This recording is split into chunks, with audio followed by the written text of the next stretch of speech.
जरूरत भर। शहद फीके हो गए, शहद फीके हो गए, गुलों में न रंग रहा, न ही फूलों में खुशबू। जरूरत भर ही बचा रह गया है हवा में ऑक्सीजन। वो जमाना गया जब बेमतलब दोस्त धमक जाया करते थे। वो जमाना गया जब बेमतलब दोस्त धमक जाया करते थे, बिना वक्त का ख्याल किए। अब वो जरूरत भर करते हैं यार, अब वो जरूरत भर करते हैं यार, जरूरत भर करते हैं बात।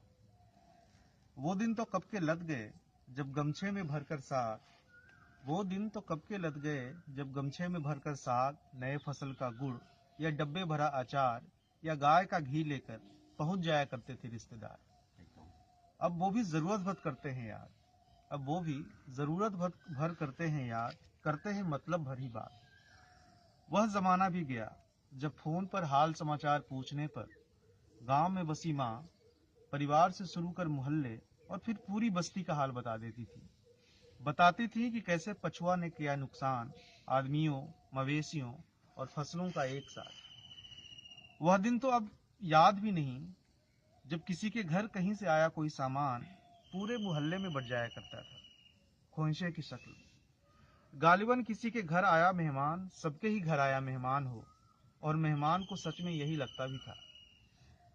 पेड़ों से घोंसलों और उनमें बसी छोटे दिनों पर बड़े इरादों वाली गौरैयों, मैनों, तोतों, कबूतरों और तो और कौओं के दिन भी कब से ही लग चुके हैं, जब इनकी आवाज से लगाए जाते थे अनुमान, शगुन और अशगुन के अंदेशे। आज कोई आएगा किसी खास दिशा से, आज कोई आएगा किसी खास दिशा से, 12 सच हो जाया करते थे ये अनुमान। कभी जब रंभाती थी खूंटे से बंधी गाय, कभी जब रंभाती थी खूंटे से बंधी गाय, माएँ कहती थी ठीक नहीं है इनका इस तरह रंभाना।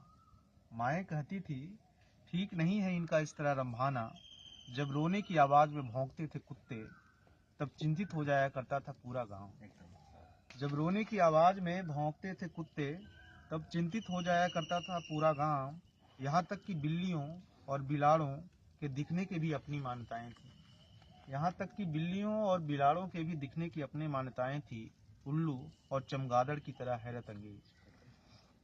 इंसानी जीवन में जैसे जैसे कम होती गई इनकी जरूरतें, इंसानी जीवन में जैसे जैसे कम होती गई इनकी जरूरतें, वैसे वैसे ओझल होते गए ये भी, वैसे वैसे ओझल होते गए ये भी इंसानी बस्ती के बीच से।